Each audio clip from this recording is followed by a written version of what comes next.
Vamos a dar la bienvenida a este segundo conversatorio de Casa SEM.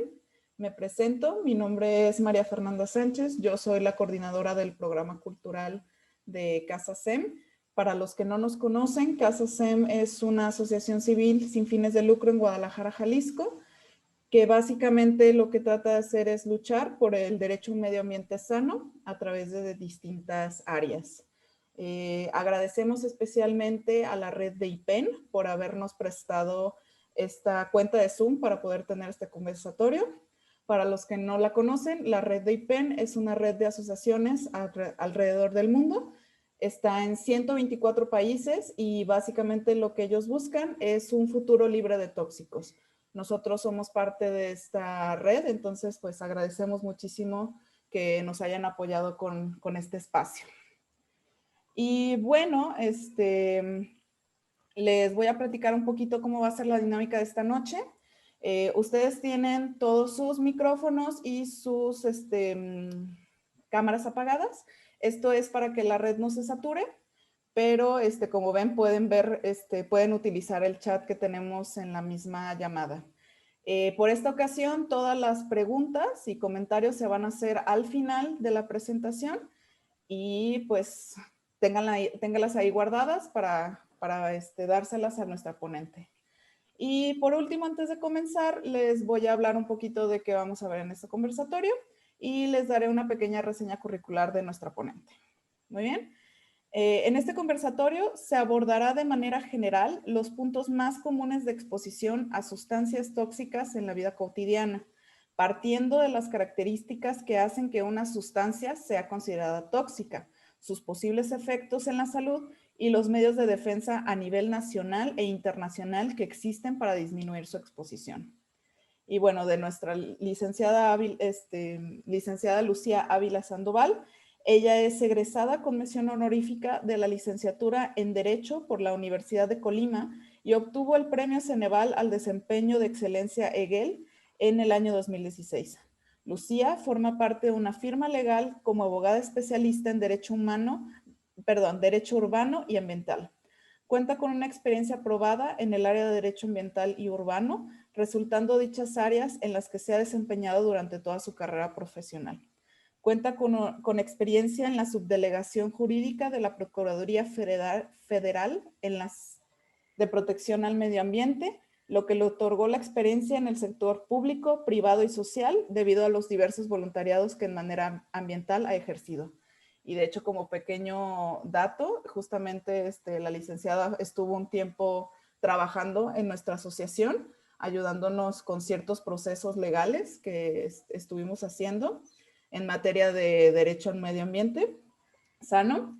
Y pues ella es muy buena en lo que hace, entonces estamos muy emocionados desde Casa SEM de tener este conversatorio. Entonces te doy la palabra, Lucía, adelante. Y aquí estamos al pendiente del chat, de cualquier cosa. Recuerden, sus preguntas son al final, pero aquí las pueden ir poniendo. Adelante, Lucía. Muchas gracias, Mafer. ¿Sí me escuchan bien? Creo que sí. Bueno, antes que nada, estoy muy agradecida con Casa SEM, con todos los que conforman la asociación. Saben que son súper especiales para mí. Es impresionante y admiro mucho el trabajo que hacen y la oportunidad que tengo yo de ayudarles a que este trabajo se haga posible. A IPEN también por la oportunidad que nos da de usar su plataforma. Y bueno, ya entrando un poquito en materia, considero yo que es súper importante aclarar que la charla que vamos a tener hoy, no quiero que lo vean como una ponencia, sino tal cual como una charla. Voy a venir a explicarles a grandes rasgos, de manera muy general, cuáles son los mecanismos legales que tenemos nosotros como ciudadanos. No les quiero venir a hablar como la abogada que va a venir a hablarles de términos que no van a entender. Quiero hacer esto lo más sencillo posible para que nosotros podamos entender cuáles son las implicaciones que puede tener la exposición a sustancias tóxicas y cuáles son los elementos con los que contamos para hacer valer nuestros derechos. Como bien decía Mafer, en Casa SEM lo que se busca o el principal objetivo es es ir detrás de la protección del derecho humano a un medio ambiente sano. Sin embargo, dentro de la protección de derechos humanos debemos considerar que esta protección debe de ser integral. Nosotros no podemos hablar de un derecho humano, un medio ambiente sano, como un derecho que vamos a proteger de manera aislada. Siempre se debe de ver como un todo, como una sola parte de toda la gama de derechos que tenemos, y es por eso que es importante que, aunque nos estemos enfocando en esta charla a uno, en particular vamos a ir viendo en el transcurso pues cómo se van involucrando otros derechos, y creo que ahorita en el transcurso de la charla también se podrán dar cuenta cómo es que es impresionante como una sola cosa que nosotros a veces estamos muy cerrados, y digo nosotros considerándome como abogada, que a veces también somos muy cuadrados de que es este derecho el que está vulnerando o es esta situación, pero no, siempre hay que ver un todo y vamos a ver muchos aristas, y creo que es importante que se comparta esta información, y que pues, al final de cuentas es cultura legal que todos debemos de tener.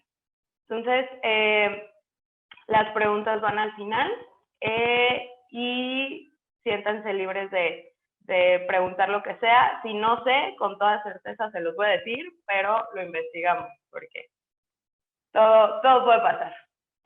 Bueno, ahí está. Bueno, les preparé un pequeño índice con el contenido de este conversatorio. Tenemos que partir siempre de conceptos básicos, ¿no? ¿Qué son las sustancias tóxicas? ¿Cuáles son las principales exposiciones que nosotros podemos tener en la vida cotidiana a este tipo de sustancias? A lo mejor nosotros podemos considerar que, como yo, no sé, soy mercadóloga y estoy en mi computadora y ahí chambeo, pues a lo mejor y no tengo exposición a ningún tipo de sustancia, ¿no? Entonces, a mí, ¿por qué me debería de interesar este tema? Ahorita vamos a ver cómo de repente sí tenemos exposición y en objetos que a lo mejor ni siquiera nos damos cuenta, ¿no? Entonces, también vamos a ver algunos ejemplos. También me gustaría que si ustedes se les viene a la mente algún otro ejemplo, que también lo compartamos porque es importante. Yo escogí algunos que suelen ser los más comunes o sobre los que ya tenemos un poquito más de investigación. Pero sí, siéntense libres también de hacer este tipo de comentarios. Lo que les mencionaba, los derechos humanos que suelen resultar vulnerados por este tipo de exposición. Y ya entramos a la materia, que son los principales mecanismos con los que contamos a nivel nacional e internacional para hacer valer nuestros derechos y sobre todo protegernos, y lo más importante, prevenir cualquier tipo de cuestión, sobre todo por los efectos que pueden causar a nuestra salud. Y bueno, nos vamos a conclusiones de manera muy general. ¿Vale? Bueno, partiendo de esto, ¿cuáles son las sustancias químicas peligrosas? Aquí nos vamos a meter a un tema que nos vamos a salir un poquito del derecho, pero las sustancias químicas peligrosas son aquellas que por sus propiedades físicas o químicas tienen ciertas características, como son las que estamos señalando con color rojo, que son explosivas, inflamables, combustibles, reactivas, corrosivas y demás, que por este tipo de características tienen cierto grado de peligrosidad, tanto para nosotros como seres humanos si estamos expuestos, o como veremos también en algún punto de la charla, para incluso también contaminación del medio ambiente. Este tipo de sustancias es importante conocer que no nada más de repente es como, es que estaba el objeto ahí, yo sé que tiene tal elemento, tal sustancia que puede ser considerada como tóxica, pero no lo toqué. A veces no es necesario tocarlo, también puede ser por vía respiratoria, cutánea, digestiva, y puede provocar múltiples reacciones como quemaduras, lesiones, irritabilidad a veces, o incluso hasta simplemente quizás va a ser súper silencioso, ni nos demos cuenta y todo va a ser internamente. De manera particular, nosotros cómo vamos a identificar qué tipo de sustancias o cuándo una sustancia tiene este grado de peligrosidad es nos gustaría que fuera tan simple y sencillo como decirles que siempre van a tener estos pictogramas que podemos ver aquí en la pantalla, que nos dicen estas características, pero no siempre sucede. Este tipo de pictogramas, como lo podemos ver, vienen regulados, pero solamente para ciertos sectores, y en ocasiones estamos expuestos de manera muy simple y muy sencilla a estas sustancias sin ni siquiera darnos cuenta, y mucho menos que tengamos idea, y evidentemente no tienen ese tipo de pictogramas. Entonces, básicamente es eso. O sea, en términos generales, es una sustancia química peligrosa, es una sustancia que puede tener ese tipo de características y que puede generarnos un daño a la salud. Es importante también, porque quise abordar el tema de los residuos, es importante hacer una diferencia entre cuando tenemos la sustancia y cuando también lo diferenciamos la sustancia de un residuo peligroso. Supongamos que suele suceder mucho, por ejemplo, en un taller mecánico, que tenemos aceites. Los aceites sabemos que tienen una característica de peligrosidad. Entonces, tenemos los aceites y a lo mejor en un taller mecánico los almacenan en unos botes, ¿ok? En esos botes tienen ya hay residuo peligroso y se les tiene que dar un manejo y una disposición correcta como residuo peligroso. No lo podemos echar ese residuo a la basura como si fuera aquí el bote de basura de mi casa y que se lo lleve el camión. No, es importante también conocer esta diferencia entre lo que es una sustancia, que podríamos verlo como quizá una materia prima, y el residuo, que ya es lo que queda una vez que ya se utilizó la materia, o sí, el mismo residuo tal cual como su nombre lo indica, que puede llegar a quedar de esta sustancia. También, como les digo, se les tiene que dar un tratamiento especial porque siguen teniendo estas mismas características. Para nosotros, los abogados, o al menos a mí así me lo enseñaron, así me lo aprendí.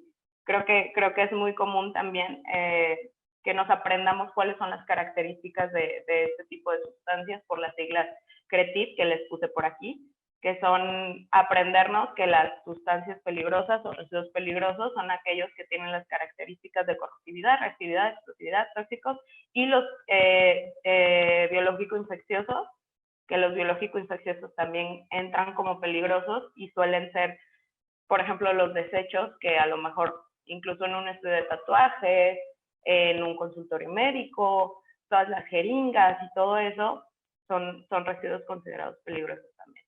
Entonces, tenemos esta diferencia, tienen este tipo de características y las tenemos como sustancias y como residuos, ya una vez que pasaron quizá por un proceso, pero que también se les tiene que dar este tratamiento. Ahora bien, entrando a materia.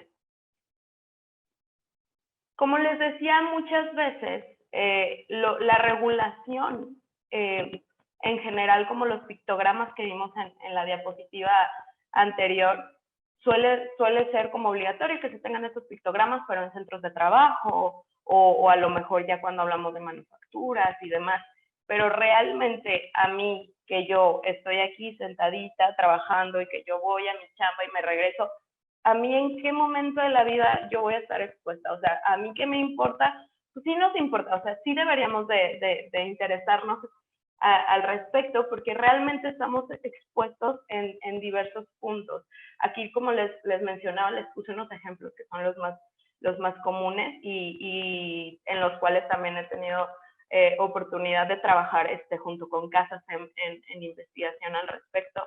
El primero de ellos es el plomo en pintura.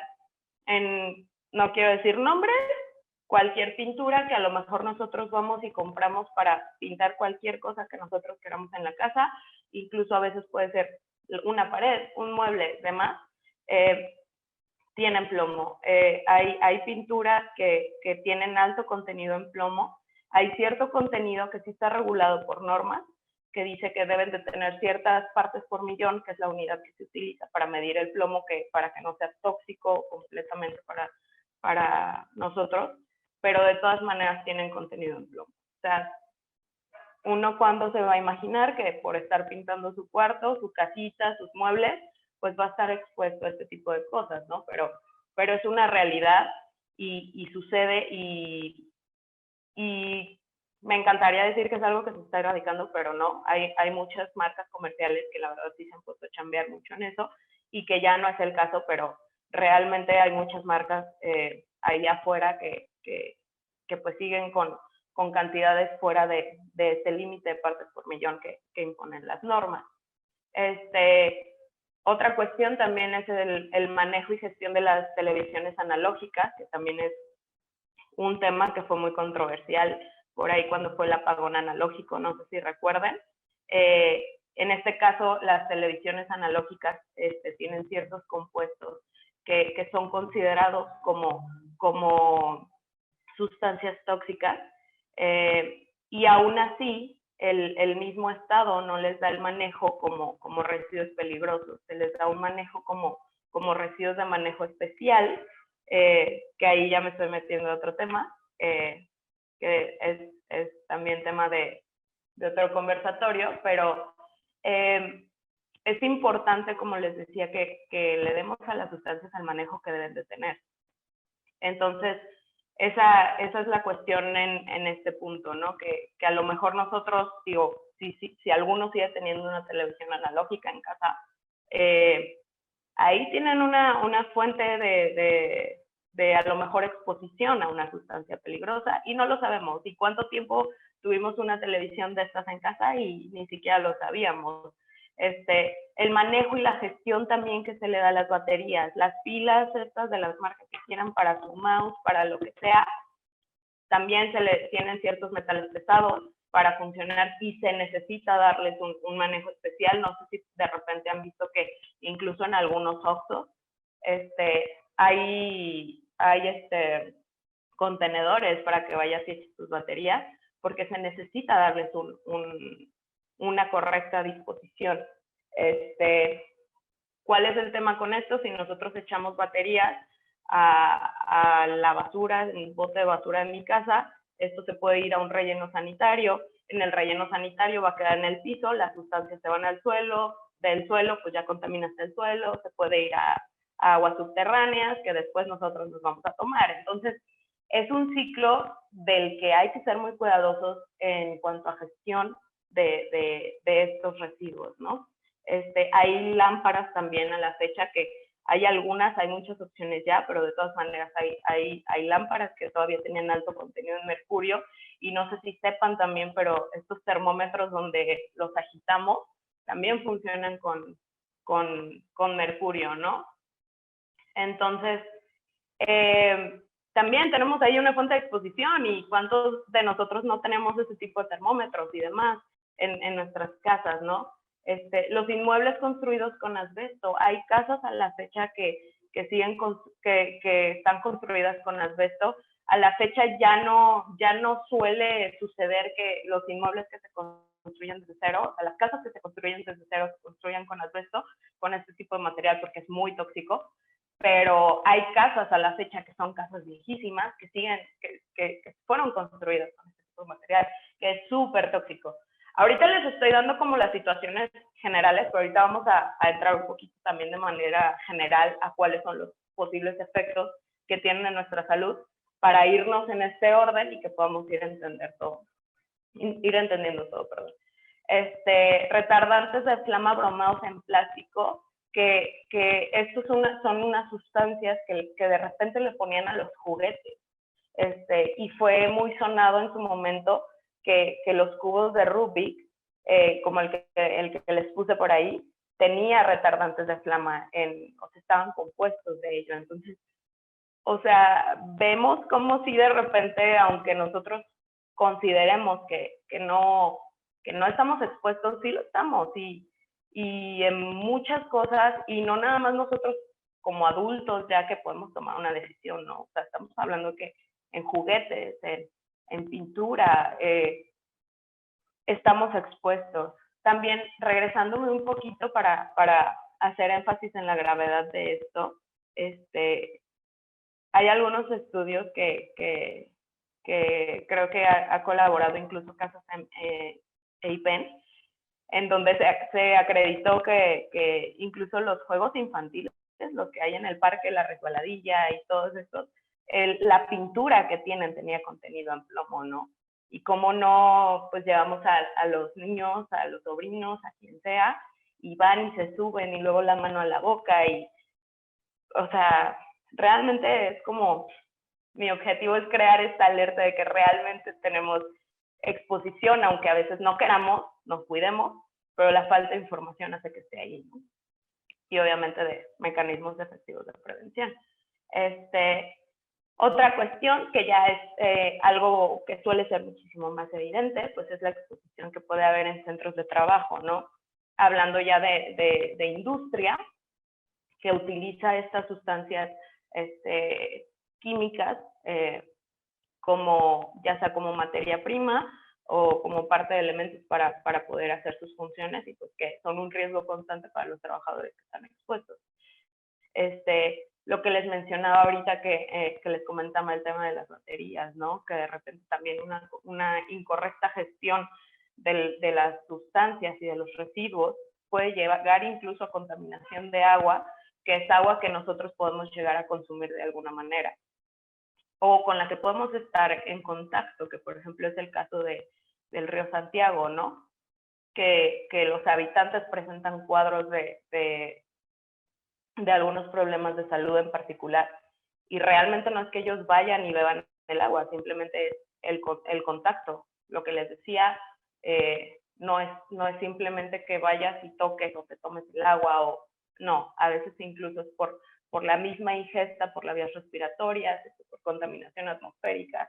Hay mil maneras de las que podemos estar así de expuestos. Y los pesticidas, que también es una pues de las principales tipos de exposición que hay, y realmente es muy triste, ¿no? Porque son pesticidas realmente que pues los usan para matar plagas en alimentos que al final nosotros consumimos, y que a lo mejor el alimento queda intacto, pero pues a la larga nosotros al final de cuentas lo estamos consumiendo. Entonces, creo que sí es súper importante que tengamos en cuenta, y como les decía, ¿no? Estos son nada más 8 ejemplos que a mí se me ocurrieron, ¿no? Que me encantaría que después de esta charla ustedes se queden con este chip de a lo mejor investigarle un poquito más qué productos vamos a comprar, y sobre todo esta cuestión también del correcto manejo que le tenemos que dar a ciertos residuos para evitar o disminuir en gran medida la exposición. Bueno, como les decía, les mencioné ahorita en la lámina anterior algunos tipos de sustancias que son comunes y a los que llegamos a estar expuestos, ¿no? Aquí les puse de manera muy rápida, no me quiero detener mucho en ello, algunas de las sustancias y qué efectos ocasionan en la salud, ¿no? En su mayoría, pues son alteraciones al sistema nervioso, puede llegar a ocasionar cáncer, daños renales, también es muy común que se ocasione daño renal, incluso en ocasiones por contaminación atmosférica también daño pulmonar. O sea, al final de cuentas son cuestiones muy serias. Obviamente también depende el daño a la salud, no quiere decir que por tener la tele en casa pues ya vamos a tener algún tipo de cuestión de estas, claro que no. Pero sí es importante que tengamos en cuenta los riesgos. Esto obviamente también va a depender de la salud de la persona, la exposición, qué tan prolongada fue, pero pues al final de cuentas es exposición y algunos de los efectos de manera general que suelen causar en nuestro organismo, ¿no? ¿Vamos bien? No hay ningún comentario hasta ahorita, ¿verdad?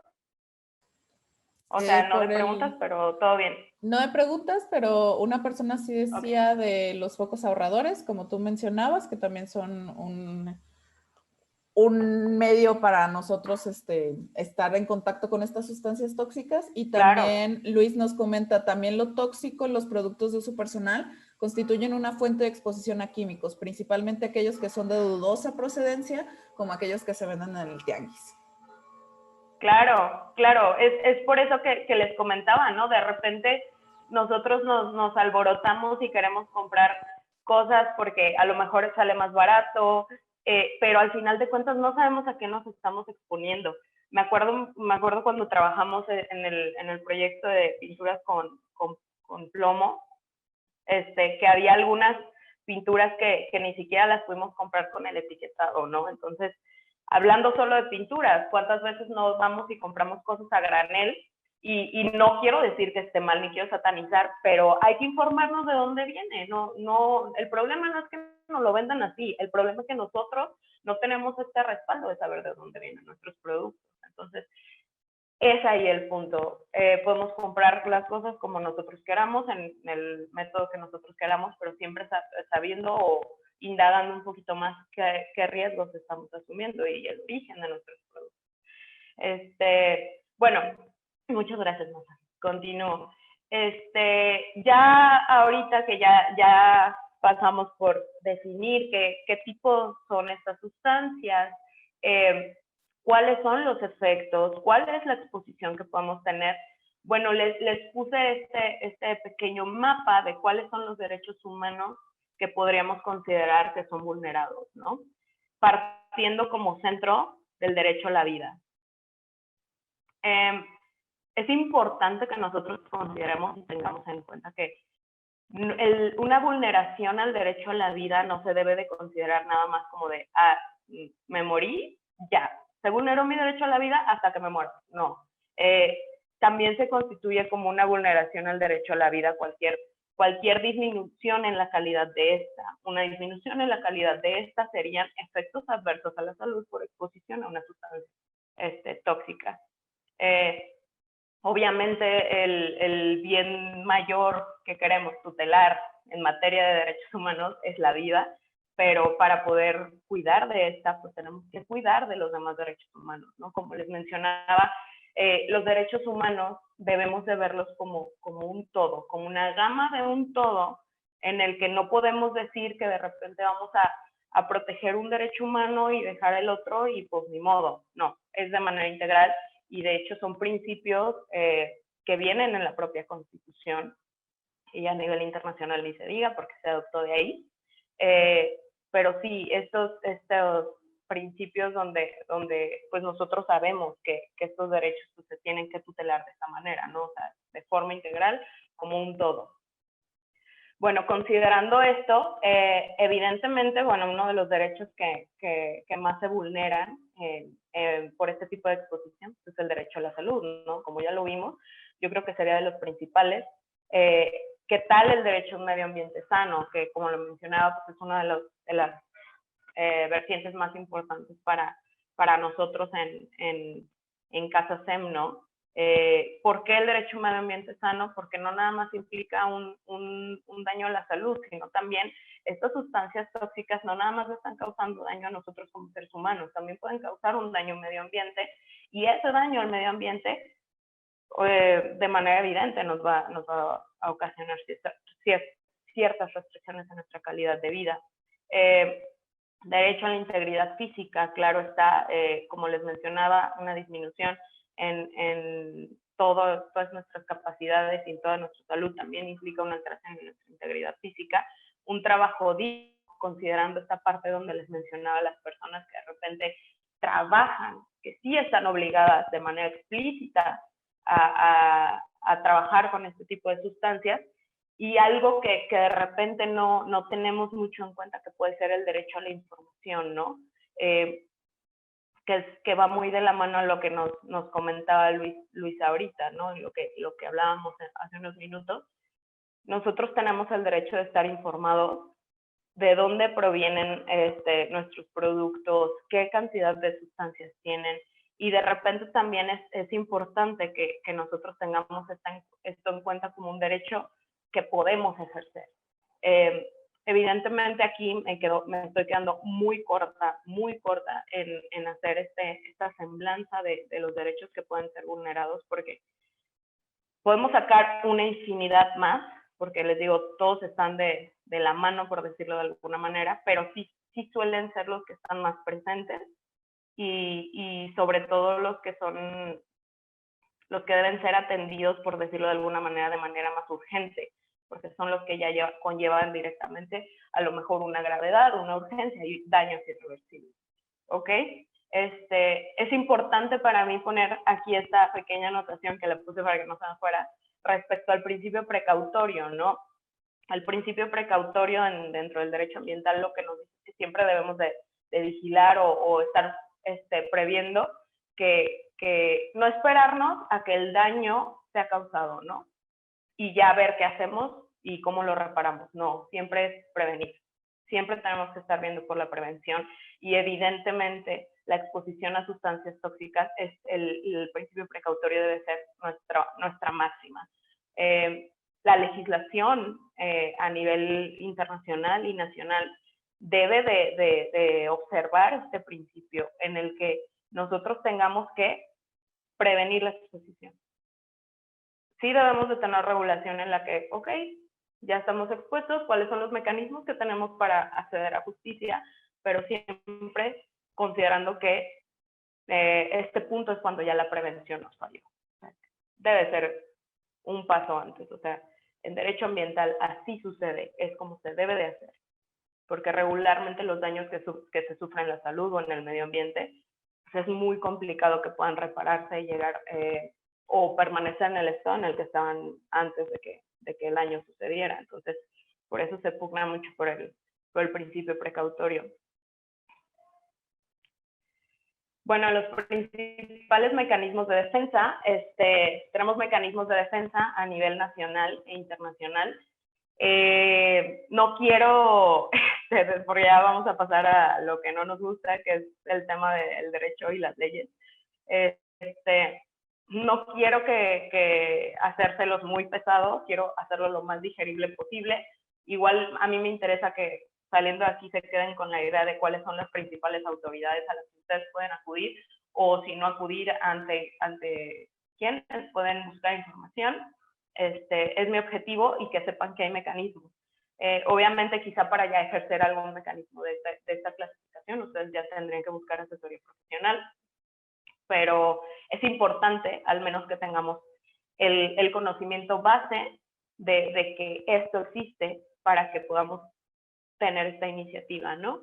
Entonces, voy a ser súper general, les digo, no pretendo meterme muchísimo en esto, simplemente dejarlos con el conocimiento de la base, ¿no? De qué se puede hacer y qué hay, qué tenemos.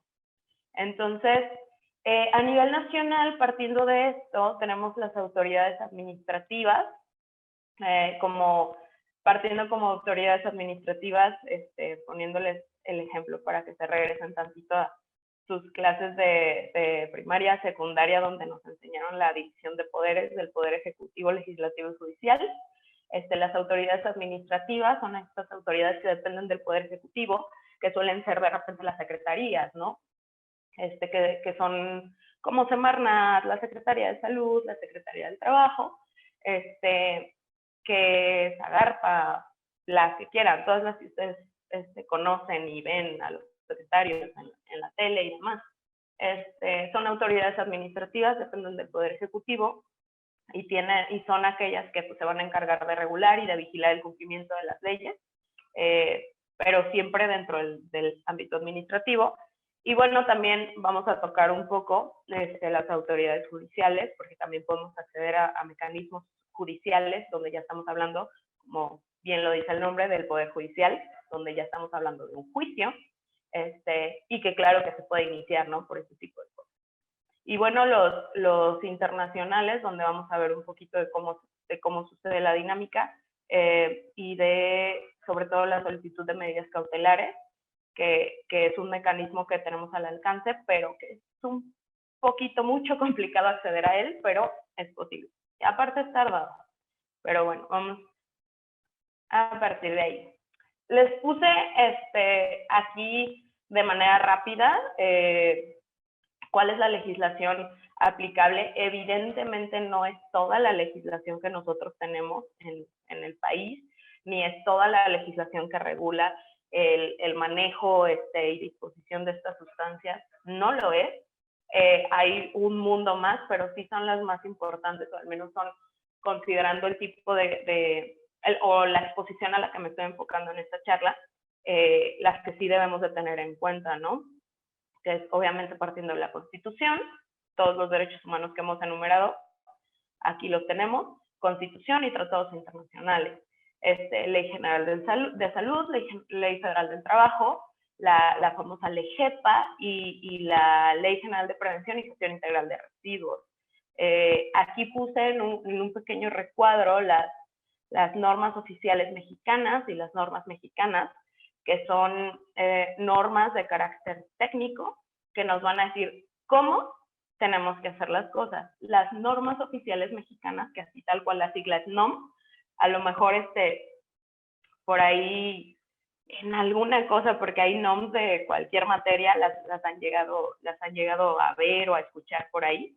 Estas normas oficiales mexicanas tienen carácter obligatorio y es como si fueran ley. Y son normas muy técnicas donde ya si nosotros de repente nos queremos meter a ver una NOM, como abogados es complicado porque pues evidentemente son muchas cosas técnicas que de repente no sabemos, pero tenemos que aprender.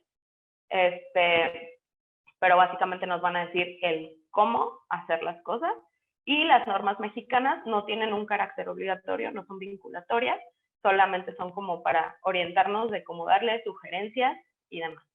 Pero es importante porque regularmente estas cuestiones que son muy técnicas no vienen en estas leyes, vienen en las normas, en las NOMs. Entonces hay que mirar mucho para allá y por eso los puse ahí esa pequeña anotación, para que no se nos fuera. Y bueno, a nivel internacional partimos de la Declaración Universal de Derechos Humanos, los pactos de los DESCAS, la Declaración de Río sobre Medio Ambiente y Desarrollo, Convenio de Estocolmo sobre contaminantes orgánicos persistentes, que ahí ya entramos un poquito más en materia, y por ejemplo también el Convenio de Rotterdam sobre plaguicidas y productos químicos peligrosos. Evidentemente, como les decía, partimos de lo general, protección de derechos humanos, y nos vamos yendo más abajo a quizá legislación internacional vinculante, o sea, vinculante, es una palabra de abogados, no quiero usar palabras de abogados, que es obligatoria para el Estado mexicano. Entonces, legislación hay, pero muchas veces lo que sucede es que lo que nos suele llegar a fallar es la coordinación que hay entre las leyes y las competencias de las autoridades vinculadas, ¿no? O sea, que dicen a quién le corresponde qué y demás. Y en algunas ocasiones también un poquito más de restricciones. Pero bueno. Autoridades nacionales, ya les di un pequeño preview hace un momento. Son principalmente las que están involucradas según el tipo de exposición del que estamos hablando. La Secretaría de Salud, que es la que se encarga de hacer este control sanitario en producción, uso, importación, exportación y disposición final de sustancias, y también como materias primas, o sea, la sustancia como tal, como materias primas que se involucran en su manufactura. La Secretaría del Trabajo y Previsión Social, que ya se enfoca un poco más ya al ambiente laboral, al ambiente de trabajo. Y por otra parte, pues cuando hablamos ya de los daños que mencionábamos al medio ambiente, pues ya hablamos un poquito más allá de Semarnat, ¿no? La Secretaría de Medio Ambiente y Recursos Naturales, que, bueno, pues hace efectivas sus sanciones por medio de la Profepa. De todas maneras, aquí les puse los fundamentos de las leyes por si les interesa más o menos por ahí, pero la verdad es que no es el objetivo de esta charla, simplemente que sepan más o menos y tengan una idea general de quién es y qué, ¿va? Mafer, ¿vamos bien? ¿Hay algún otro comentario o algo? Si hay comentarios, si hay preguntas, no sé si quieres que los pasemos ahorita o hasta el final. No, yo creo que hasta el final. Yo decía más bien así que sí me sigo escuchando y todo. Tú vas muy bien, excelente. Perfecto. Entonces continuamos. Ya de lo que les mencionaba, hablábamos hace ratito de las autoridades administrativas, también podemos acceder a autoridades judiciales. ¿Cuál es el tema aquí? Que aquí ya estamos hablando como tal de un juicio, ¿no? Donde ya nosotros vamos a acudir a una instancia jurisdiccional, o sea, ir con un juez. básicamente presentar una demanda y pues básicamente demandar para que salga una sentencia que vincule a la autoridad responsable o al responsable para proteger nuestros derechos y que a medida de lo posible el daño ocasionado sea resarcido. Permítanme un segundo. Bueno, iniciando por el juicio de amparo, yo creo que todos en algún momento de la vida hemos escuchado, al menos en las noticias, de lo que es el juicio de amparo. Este tipo de juicio se puede interponer se debe interponer ante juzgados federales, y suele interponerse contra normas generales, actos u omisiones de la autoridad que violen derechos humanos. Esta es una descripción tal cual que viene, como dice ahí, en el artículo 1 de la ley de amparo, y es tal cual eso, no hay más. Es así de simple y así de sencillo. Hay otros dos supuestos de procedencia de juicio de amparo, pero para este efecto que nos interesa, este es el principal, ¿no? Hablábamos hace ratito de los derechos humanos que suelen ser vulnerados en este tipo de exposiciones a sustancias tóxicas. Las autoridades que están involucradas en vigilar, en sancionar, en cuidarnos básicamente, ¿no? O sea, a grandes rasgos, en cuidarnos, que nosotros no tengamos esta exposición. Y básicamente aquí es, ok, un juicio de amparo cuando por omisiones de la autoridad yo tenga una exposición y yo resulte vulnerada en mis derechos humanos, los que ya vimos o cualquier otro. Básicamente de eso va el juicio de amparo, ¿no? Acudir ante un juzgado federal a solicitar que se sancione a una autoridad. El amparo siempre es contra una autoridad porque no cumplió con la obligación que tenía de cuidarme, ya sea emitiendo a lo mejor una norma general que por la simple emisión de la norma vulnere mis derechos humanos, o porque hizo o porque no hizo nada, básicamente. Pero tenemos el acceso al juicio de amparo. Y es importante conocer también que no nada más tenemos acceso a mecanismos administrativos, ¿no? También nos podemos ir a juzgados federales, y no nada más a veces es la empresa que lo hizo, ¿no? Que a lo mejor ahí las autoridades administrativas sí se van a encargar de ir contra la empresa, pero aquí en el juicio de amparo estamos hablando de que nos vamos a ir contra la autoridad que a lo mejor no sancionó la empresa o que fue omisa en hacer algo y que por lo tanto la empresa tuvo algún descuido que me expuso. Entonces, lo estoy simplificando mucho para que sea mucho más digerible. Espero haberlo logrado. Y otro de los mecanismos que tenemos pues son los juicios ordinarios federales en responsabilidad ambiental. En este punto sí ya estamos hablando estrictamente solo de responsabilidad ambiental. Este tipo de juicio se inicia cuando hay un daño al medio ambiente, y el único objetivo de este juicio es resarcir el daño ambiental, ¿no? Aquí lo que tenemos que acreditar es la relación causal entre el daño ambiental y la vulneración que nosotros tuvimos, o la acción o la omisión de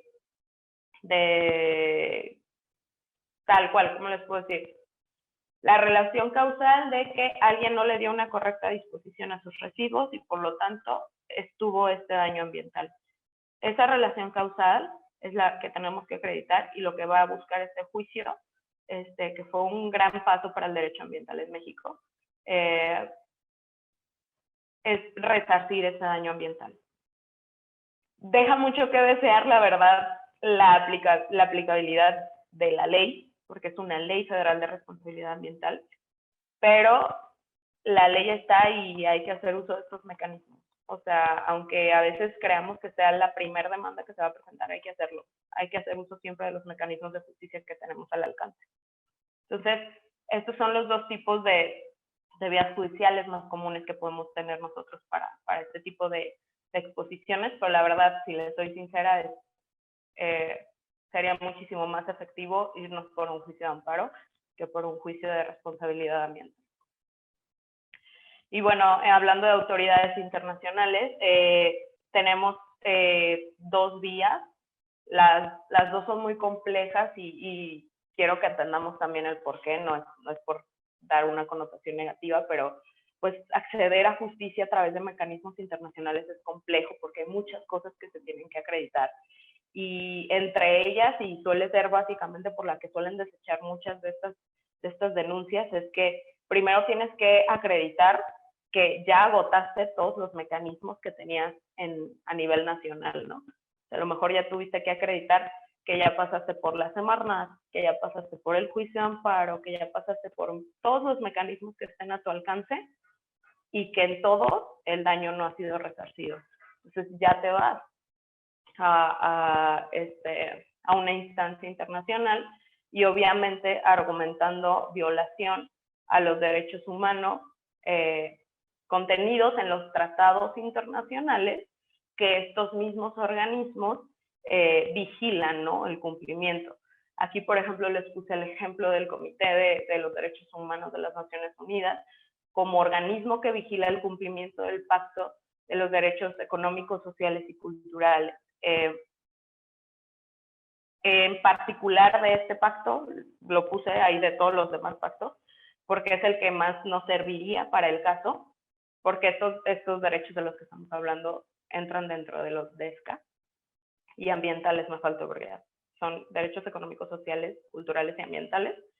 Y básicamente se presenta una denuncia porque se denuncia al Estado mexicano. Aquí ya no estamos denunciando nada más a la autoridad, ya no estamos denunciando a Semarnat, que no hizo, estamos denunciando a todo el Estado mexicano, el país básicamente, porque no ha hecho nada y mis derechos no siguen vulnerándose, el daño no ha sido resarcido y pues qué está pasando ahí, ¿no? Entonces se hace una denuncia, se pasa por un proceso probatorio, se emite una resolución y ya es cuando se piden informes de cumplimiento a los estados. Les digo, es complejo de repente acceder a estos mecanismos y aparte es muy tardado, pero es importante saber que existen y que tenemos acceso a ellos, ¿no? Entonces, hablando ya a manera más global, en un sistema internacional de protección de derechos humanos y yéndonos a un poquito ya más centraditos al sistema interamericano de derechos humanos, que básicamente, como su nombre lo indica, pues es el sistema de protección de derechos humanos que tenemos en nuestro continente, donde pues básicamente a quien nosotros tenemos acceso es ante la Comisión y ante la Corte Interamericana de Derechos Humanos, como organismos de este sistema. Aquí lo que sucede, nosotros primero acudimos ante la comisión, nosotros como ciudadanos normales, igual acreditando que hubo una vulneración a nuestros derechos humanos y que estos derechos humanos están protegidos por este sistema interamericano. Por lo tanto, se están violentando tratados internacionales. Acudimos a la comisión a hacer esta denuncia, la comisión pide informes al Estado mexicano, al país, y se hace un proceso de resolución, y ya si la comisión considera que debe de pasar a la Corte Interamericana, bueno, ya, se manda a la Corte Interamericana. Un punto importante y que les puse ahí por ahí en el índice, que es lo que siempre se busca, sobre todo con la Comisión Interamericana, es que podemos solicitar que medidas cautelares, que se impongan medidas cautelares a los estados. Es el término correcto y la explicación es, una medida cautelar básicamente es decir, oye, me están vulnerando tal derecho, en lo que tú investigas y sí o sí no, a mí me lo siguen vulnerando. Por favor, impone una medida para que el daño pare y ya después en adelante seguimos investigando y si quieres levantas la medida, pero mientras hay que detenerlo porque pues no podemos permitir una situación que siga progresando y que el daño a lo mejor después sea irreversible, ¿no? Entonces, sobre todo en estos temas que son tan complicados porque hablamos de la salud o de daños ambientales. Entonces, se suelen acercar muchísimas asociaciones a la Comisión Interamericana con solicitudes de medidas cautelares para sobre todo frenar de manera lo más inmediata posible el daño, la vulneración a los derechos humanos. Y bueno, ya una vez que la comisión lo considera prudente, bueno, se va a la corte. Se va a la corte para que la corte emita una resolución, le pida informes al Estado mexicano, se sancione en su caso y demás. Entonces, estos son los mecanismos. Obviamente hay un proceso que es súper estricto detrás de ambos mecanismos internacionales, que es muy meticuloso y que también depende mucho de qué tipo de caso estemos hablando, ¿no? O sea, como les decía, no pretendo aburrirlos, solamente es una semblanza general de cómo funciona y de los mecanismos que tenemos, pero básicamente es a lo que tenemos acceso en México. O sea, si nosotros llegamos a tener este tipo de exposición, saber a qué autoridades podemos acudir, saber que podemos acudir a autoridades para verificar el cumplimiento de nuestros derechos, ¿no? Y bueno, ya para concluir, yo creo que ya me excedí mucho de tiempo, lo que les decía, constantemente nos encontramos expuestos a este tipo de sustancias de las cuales ni siquiera tenemos idea, que ponen en riesgo nuestra integridad física y nuestra salud y en general nuestros derechos, y ni se diga cuando es también mediante, o sea, por una contaminación al medio ambiente, ¿no? Que suele ser muy común también, que a lo mejor la exposición no la tenemos de manera directa, pero se contamina el medio ambiente y del medio ambiente viene a nosotros. Entonces, es importante considerar y ser conscientes de que existen estos riesgos. Existe también considerar que por las características particulares de peligrosidad de este tipo de sustancias, la regulación siempre se encuentra reservada a la federación, considerando como una división, que es la federación, los estados, que sería en este caso Jalisco, o el municipio, que en el caso sería Guadalajara. No, siempre está reservada a la federación. Entonces, debido a la fragilidad del tema, ¿no? Y a lo estricto que debe ser su regulación. Como ya lo vimos, las autoridades a nivel nacional e internacional que regulan el uso y la gestión de las sustancias, porque como les decía, no es nada más cómo las usamos, es también cómo se gestiona, cómo llega, de dónde viene, hasta la disposición final de los mismos, y no nada más a veces de la sustancia, ¿no? También la disposición final de todos estos envases o cosas que tuvieron contacto con ellas, que al final de cuentas pues ya también son productos contaminados. Lo que les mencionaba también, que es posible iniciar juicios a nivel federal por las afectaciones ocasionadas por esta exposición y los efectos que producen en nuestros derechos humanos, y que bueno, también una vez agotadas las instancias nacionales podemos acceder a instancias internacionales, porque hay tratados internacionales que están velando por la protección de estos derechos, tanto de manera general, partiendo de, oye, tan básico como el derecho a la vida, el derecho humano medioambiente sano, y ya yéndonos a lo mejor a ordenamientos ya más particulares como Estocolmo o Rotterdam, ¿no? Y lo que les mencionaba, que es lo más importante para mí, que es la idea con la que pretendo que se queden después de esto, es que siempre debemos optar por la prevención. Es súper importante considerarlo a nivel ambiental cuando nosotros hablemos siempre de la regulación que debe de haber en materia ambiental. Siempre debemos optar por la prevención. Estamos hablando de que el medio ambiente como bien jurídico tutelado y que la vida misma como bien jurídico tutelado, es muy difícil resarcir daños en este tipo de bienes, ¿no? De bienes hablando jurídicamente como lo que cuida el derecho, ¿no? Entonces siempre es optar por la prevención en este tipo de casos y pues estar alerta, ¿no? De repente lo que consumimos, de por qué lo consumimos, de dónde viene. Les digo, a veces no es tanto cómo lo compramos, ¿no? Sino qué compramos. Entonces, sí, tener en cuenta esto, saber que incluso ya cuando sucedió tenemos mecanismos que nos van a ayudar y que de todas maneras existen autoridades en México encargadas de vigilar el cumplimiento de estas normas y de vigilar los límites máximos permisibles de estas sustancias, cuando a veces es inevitable que estén, ¿no? Pero sí saber que debe de existir este tipo de regulación, ¿no? Y por mi parte sería todo. Por aquí les puse la cuenta para los donativos generosísimos que todos van a hacer en este momento, ¿acaso SEM? Recordemos, es una función muy noble dedicarse al cuidado del medio ambiente, al cuidado del derecho humano, medio ambiente sano. Y es súper importante por eso el trabajo que hace CASASEM, ¿no? Que nos llevan la cultura ambiental, la educación ambiental, y en este caso que me dieron la oportunidad de llevar la cultura legal hasta ustedes, siempre se agradece y nunca está de más, ¿no? Apoyar este tipo de iniciativas.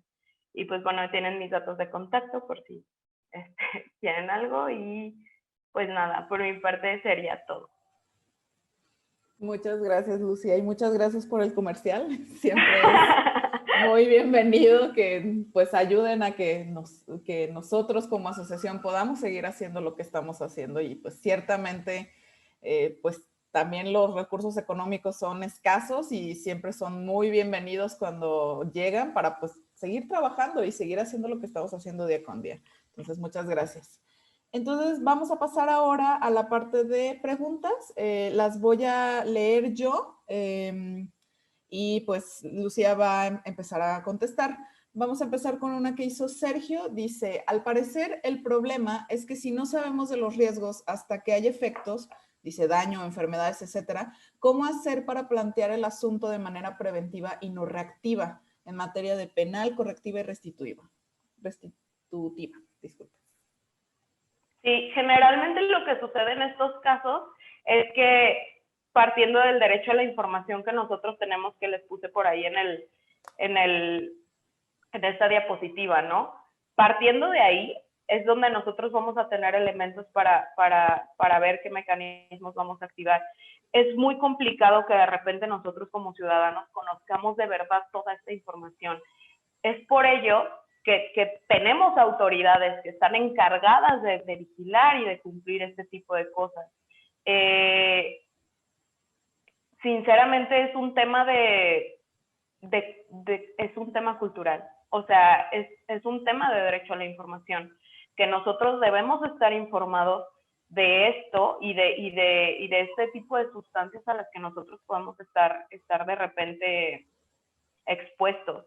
Yo creo que ahí sí, pues es muy complejo. Creo que realmente es parte nuestra, pero sí yo considero que es más parte de las autoridades, porque no es solamente que vengan y nos digan, sino que a lo mejor nosotros podríamos no saber, pero si ellos hacen correctamente su trabajo, a lo mejor nosotros no tendríamos que preocuparnos por esta exposición.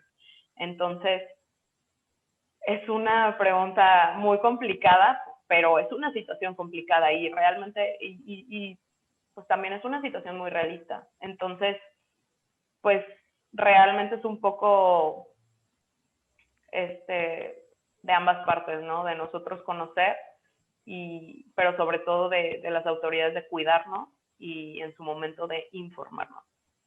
Es muy complicado. Muy bien.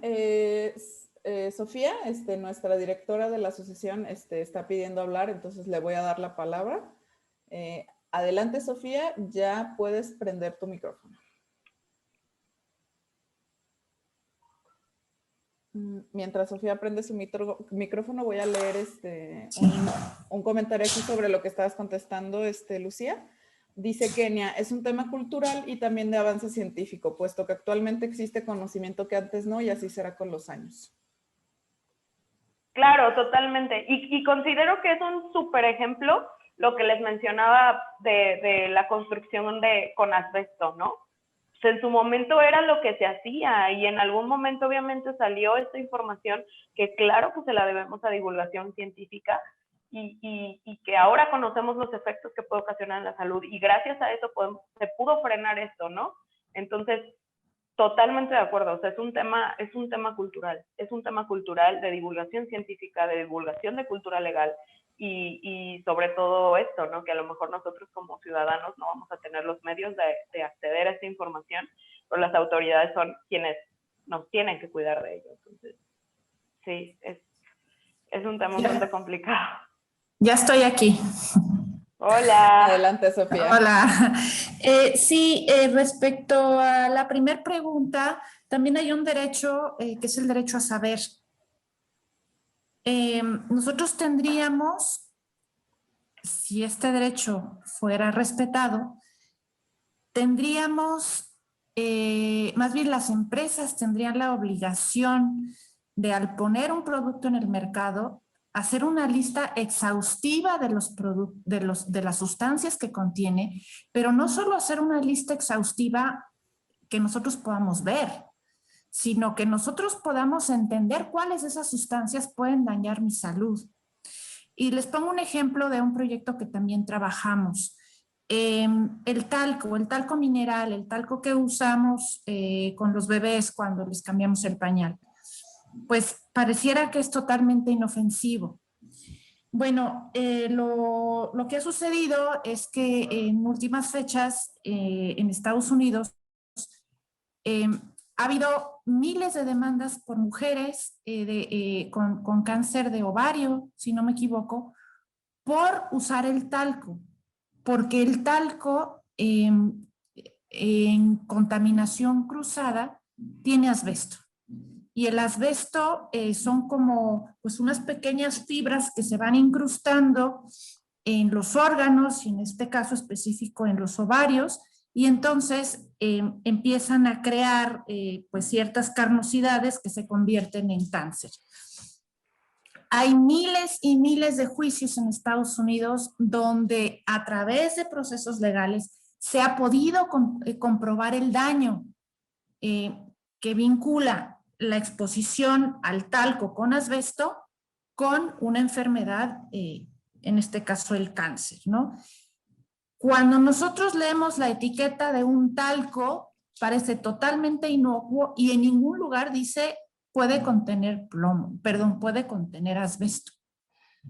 Eso es violatorio al derecho a saber.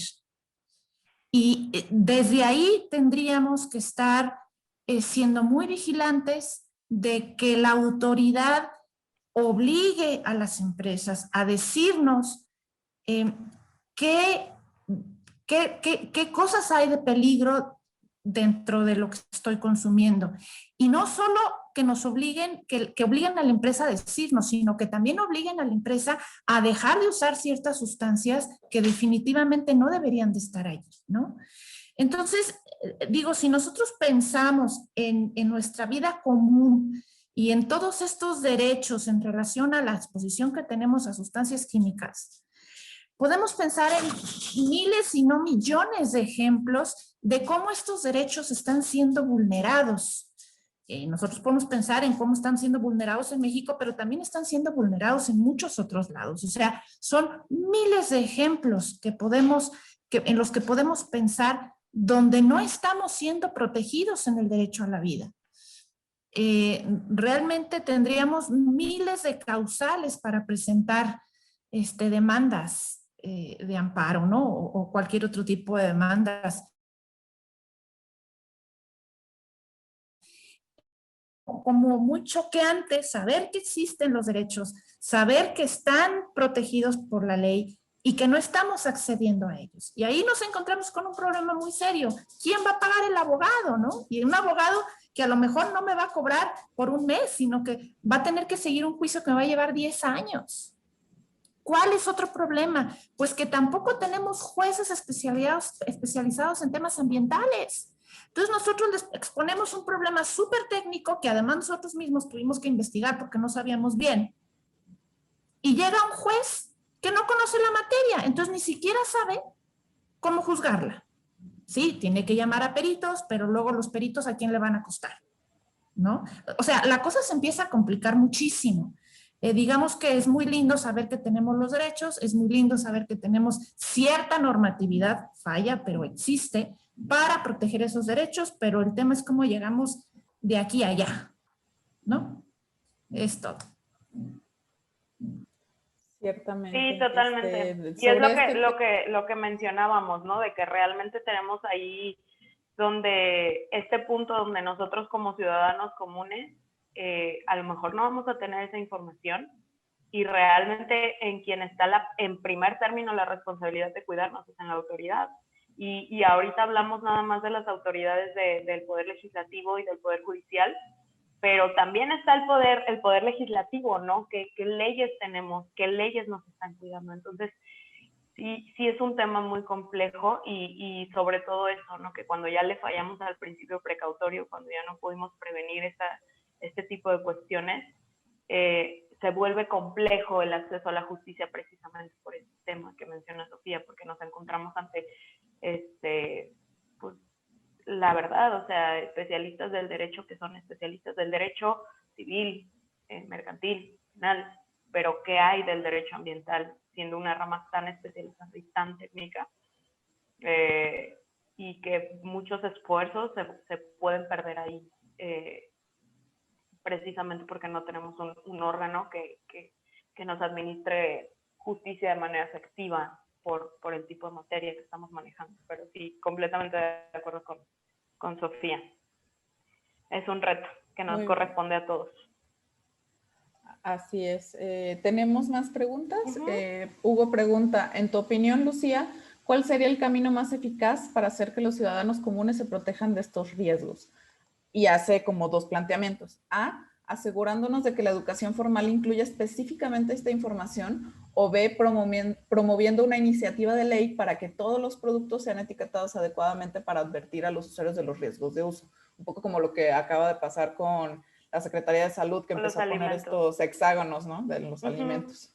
Sí, yo creo que más rápido sería la opción A, pero creo que más efectivo sería la opción B, precisamente porque, digo, yo viéndolo de manera general y tratando de incluir a todos los sectores de la población, siempre que pensamos en este tipo de cosas, yo trato de pensar en la gente que a lo mejor no tiene acceso a internet, no tiene acceso a los medios que nosotros tenemos, ¿no? Para nosotros va a ser muy sencillo de repente googlear ahorita, saliéndonos de la charla, y poner a ver qué pinturas tienen plomo, y ya no compro esas marcas, ¿no? Pero hay que pensar más allá y hay que pensar en realmente, pues, hacer un cambio para todos. Entonces, yo considero que sí, una manera entre esas opciones sí sería como buscar que las leyes fueran más efectivas y que tutelaran más los porcentajes o los límites máximos permisibles que nosotros tenemos en ciertos productos, para conocer a qué tipo de exposición estamos hablando. Y creo que también sería más efectivo porque llegaría a más personas, definitivamente, y creo que la mejor manera es tal cual, yéndonos ahí, nos estamos yendo con el Poder Legislativo, pero también haciendo uso de los mecanismos que les expuse, ¿no? Que tenemos de repente ante las autoridades administrativas y judiciales. Creo que definitivamente es un todo que debemos de contemplar, pero sí me parecería más pertinente usar una dinámica parecida a la de los hexágonos en alimentos, que igual también fue iniciativa de la Secretaría de Salud. Muy bien, pregunta Lucero. Entonces, ¿a nivel estatal no se puede actuar? ¿Sería recurrir directamente a las autoridades federales? Es que hablamos aquí de una diferencia de competencias. No podemos acudir con una autoridad que no es competente. Siempre es el Estado. Quiero aclarar algo, o sea, no me refiero a que no podemos hacer nada en Jalisco y tengamos que irnos hasta las oficinas de Semarnat a la Ciudad de México. No, cada una de estas autoridades federales tiene sus respectivas delegaciones en el Estado. Entonces, no debe de haber ninguna diferencia entre una cosa y otra. Lo que sí se podría hacer es, por ejemplo, acudir, a lo mejor si la autoridad encargada pero como si fuera un particular, es un estado que no le está dando correcto manejo a sus residuos peligrosos, pues ahí te vas con Semarnat y que Semarnat lo sancione. Pero no quiere decir que si el Estado incurre en una falla, no va a tener consecuencias. O sea, el Estado, entidad federativa. Más bien, siempre las autoridades encargadas de sancionar, sí es la federación. Pero eso no debe de implicar ningún problema para el acceso a la justicia, porque tenemos instancias en cada entidad federativa. Muy bien. Pregunta de nuevo, Hugo. ¿Crees tú que si se promovieran más juicios en México por concepto de daños y prejuicios debidos al uso de productos y sustancias, se contendría la comercialización de los mismos, como por ejemplo sucede con algunos productos en otros países? Y si es así, ¿qué impide que se demanden más juicios de esta índole en México? Sí creo que sería un factor, pero estamos hablando, a lo que entiendo de tu pregunta, estamos hablando de un tipo de responsabilidad diferente a la que estamos tratando en la charla, pero sí me parece que es un mecanismo de presión. Hagamos esta diferencia. Según lo que entiendo, tu pregunta va a un resarcir daños y perjuicios, pero en materia civil. Es decir, a lo mejor yo me enfermé, pero ¿cuánto gasté? Tú me vas a pagar el tratamiento. Estamos hablando de algo monetario. Aquí en este punto de lo que traté en la charla es el daño como tal per se a tu salud. ¿Cómo vas a resarcir? Tú no me puedes venir a regalar salud. O sea, ese tipo de cosas. La verdad es que tristemente como funcionan las industrias y el mercado es sinceramente por el dinero, ¿no? Entonces muchas veces sí hay que darles a lo mejor ese tipo de presión. Funciona, se puede hacer, se debe hacer desde mi punto de vista también. Se deben de activar varios mecanismos, pero sí estamos hablando de una responsabilidad diferente a la que estamos abordando en este momento, en esta charla, pero sí se puede hacer. Y realmente yo sí considero que sí sería un punto de presión para que pudiera legislarse, pero no me parece la vía más efectiva.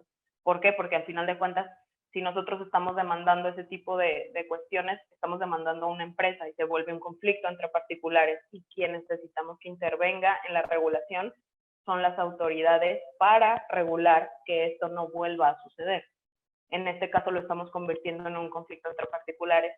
No quiero decir que no sirva de nada, claro que sí sirve, y sí es un punto de presión, pero sí estamos hablando de cosas un poquito distintas, que pueden venir del mismo origen, pero son tipos de responsabilidades distintas.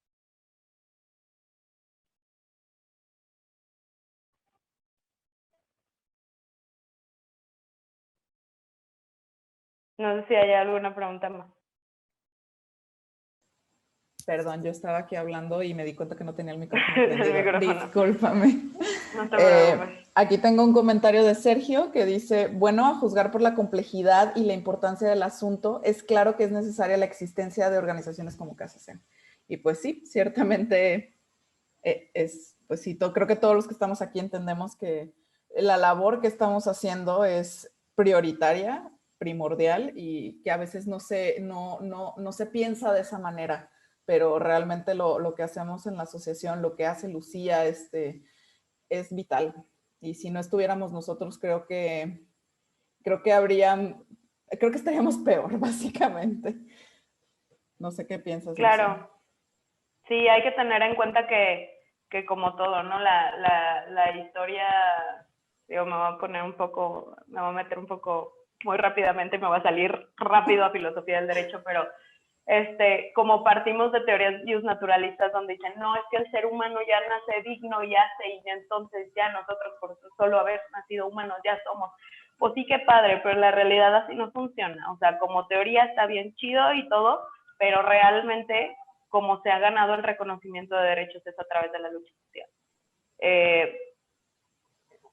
No nacimos hablando de épocas anteriores con toda esta regulación, y cada vez de eso se trata, ¿no? Que con la cultura legal vayamos avanzando en este tema y que cada vez seamos no restrictivos, pero sí protectores de nuestros derechos humanos. O sea, no restrictivos para el comercio, no restrictivos para protectores, pero sí cuidemos más nuestros derechos humanos.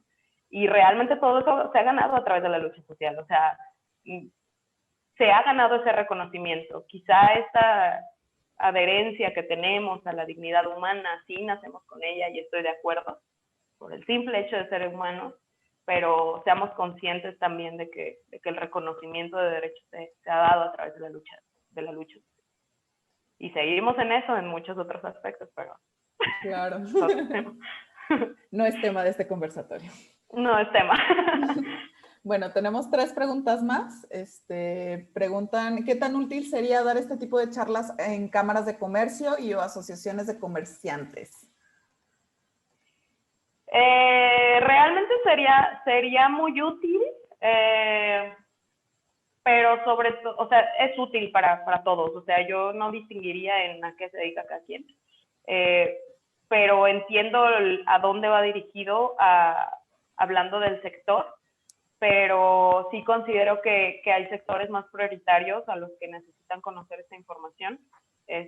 Como les decía, para mí es más importante que lo conozca el ciudadano normal, el tranquilo que va a su casa y se regresa del trabajo y que se sube al camión. Y para mí sería más importante que conozcan esta información porque aparte somos más y entre más seamos, más podemos hacer.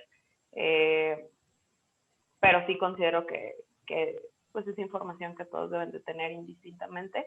Y entiendo el punto al que va, de que quizás se pueda ejercer un poco de presión o a lo mejor causar un poco de conciencia, pero pues es que es información para mí de manera general que todos debemos tener.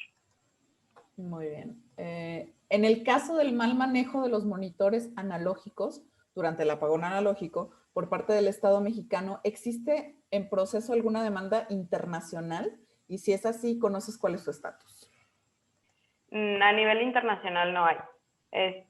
A nivel internacional no hay nada porque no se han agotado las instancias nacionales. Si recuerdan, les comenté que para que alguien pudiera acceder a instancias internacionales, primero se tenía que acreditar que ya agotaste todos los recursos que tenías a nivel nacional y a nivel nacional no se han agotado, pero hay un juicio de amparo que está velando por ese tema. Y no sé si alguien de Casa SEM nos quiera compartir algo al respecto. Sofía. Yo creo que tendría que ser Sofía. A ver. Yo también considero que tiene que ser Sofía. Adelante, Sofía, ya puedes prender tu micrófono. Sí, gracias. Bueno, sí hubo un proceso a nivel internacional. La Comisión para la Cooperación Ambiental del Tratado de Libre Comercio de América del Norte tiene un mecanismo de defensa que, si bien no es vinculante, ya hablamos de la palabra vinculante, que quiere decir coercitivo, sí es muy importante para los 3 países. Con este mecanismo se pueden ventilar temas de violaciones ambientales en los 3 países. Y a través de ellos se metió un proceso donde se acusaba al gobierno mexicano del mal manejo de estos equipos, dado las características de peligrosidad que tienen las sustancias químicas que contienen. Fue un proceso que llevó 2 años por allí. Fue increíblemente bien sustentado, de verdad increíblemente bien sustentado.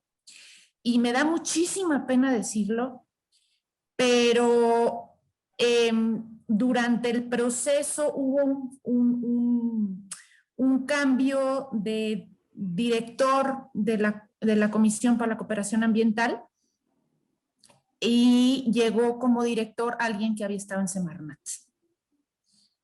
Y eso echó por tierra el proceso. Y me da mucha pena decirlo, pero fue por temas políticos. Fue muy decepcionante ver que a nivel internacional podíamos ver tanta coerción para modificar un proceso de esta naturaleza. Y como dice Lucía, no es un proceso vinculante porque no se habían agotado los procesos en México. Sin embargo, al no ser vinculante, sí se pudo abrir. Ahora, ¿qué pasa del juicio que se sigue en México. Es un juicio que se abrió en el 2015, si no me equivoco. Finales del 2015. Ajá, y se tiene, pues desde entonces, que son 6 años, se ha tenido avances importantes. ¿Cómo se dice, Lucía?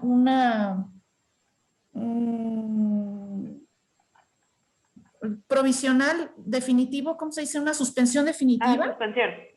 Una suspensión definitiva donde el gobierno no puede hacer ciertas actividades hasta en tanto haya una sentencia, pero pues ha transitado por varios juzgados el proceso y ha sido súper tortuoso y estamos seguros que está detenido también por cuestiones políticas, donde se argumentan muchas cuestiones de forma y no de fondo.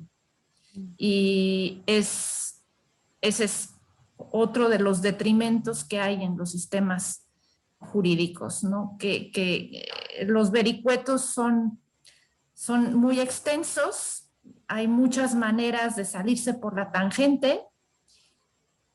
El proceso sigue, pero ha sido terriblemente tortuoso. Es todo lo que puedo decir.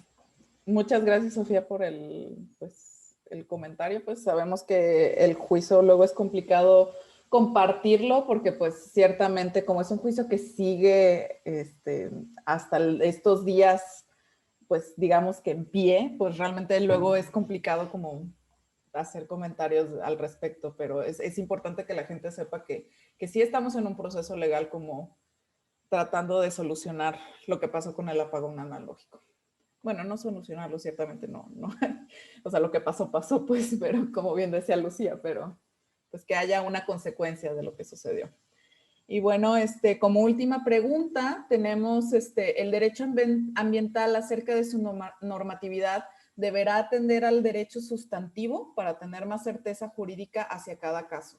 Yo creo que esta persona es abogada, ¿verdad? ¿Me puedes repetir la pregunta? No me enredé un poquito. Perdón, fue mi culpa. Oye, el derecho ambiental acerca de su normatividad deberá atender al derecho sustantivo para tener más certeza jurídica hacia cada caso. Sí, claro, sí, totalmente. O sea, sí tenemos que atender al derecho sustantivo, sobre todo porque de ahí partimos para todo lo demás. Partiendo es que considero que tenemos que partir de ese punto y de ahí tener que considerar toda la legislación, que también es importante, aunque no lo consideran legislación, como tal, las normas oficiales mexicanas, que realmente es lo que nos dicen, ¿no? Cómo hacer las cosas. Las leyes generales que les puse ahorita hace un momento, sí nos dicen que vamos a proteger, todo esto en términos generales, pero realmente sí necesitamos que de repente nos digan cómo hacer las cosas.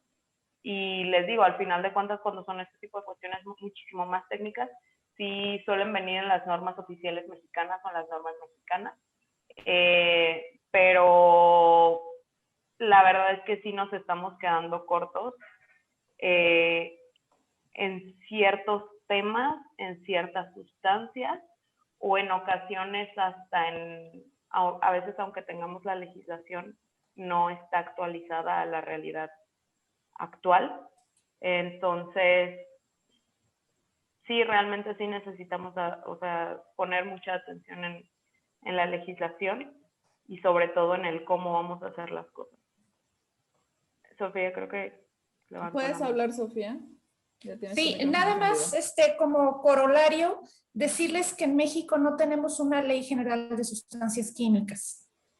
Entonces, eso es algo gravísimo, gravísimo para el país. Ya se está trabajando en un primer borrador para tener una ley general de sustancias químicas, porque digo, si partimos de ahí, que no tenemos esta base legal, pues es muy difícil todo lo demás, ¿no? O sea, no estamos normando a nivel ley todo lo que deberíamos estar normando en cuanto a sustancias químicas.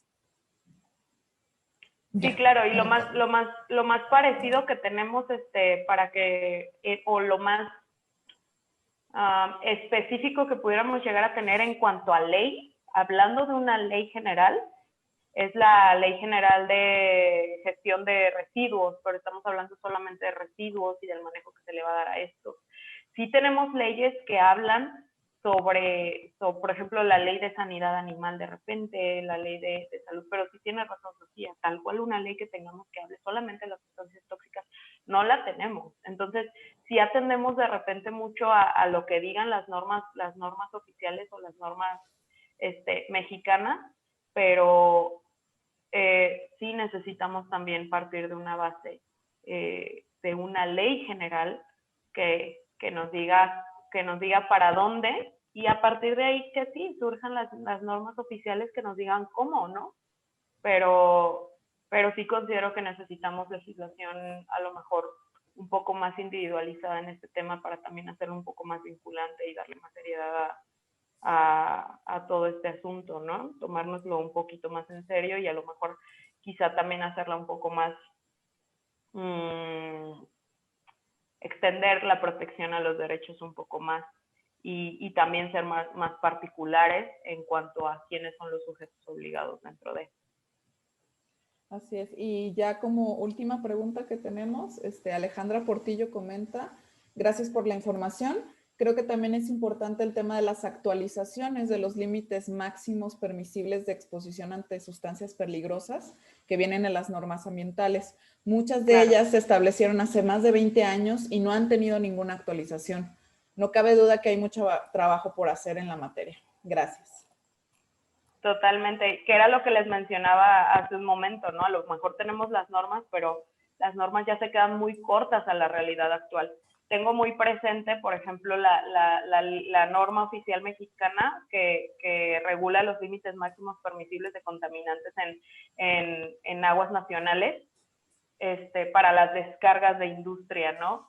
Y la verdad, no recuerdo exactamente de qué año es, pero es de los 90. Y a mí me llega a preocupar mucho esta situación, que a lo mejor aquí habrá alguien que sea técnico en la materia que me pueda corregir, pero para mí mi lógica me dice, no podemos estar considerando los límites máximos permisibles para un cuerpo de agua, considerando las condiciones ambientales de hace más de 20 años. Claro. Y aún así, considerando que no todos los cuerpos de agua incluso tienen la misma capacidad de carga, no todos los ecosistemas tienen la misma capacidad de carga. A mí ese tipo de cuestiones, digo, a lo mejor estoy diciendo cosas que no tienen nada que ver, pero a mí ese tipo de cuestiones me llaman mucho la atención, que digo, es que estamos muy cortos, y tiene total razón Alejandra, ¿no? O sea, sí nos quedamos muy cortos incluso en lo que ya tenemos, porque no corresponde muchas veces a la realidad actual, no corresponde, y de eso peca mucho el derecho, y es algo que yo les peleo mucho a cómo estamos educados los abogados, ¿no?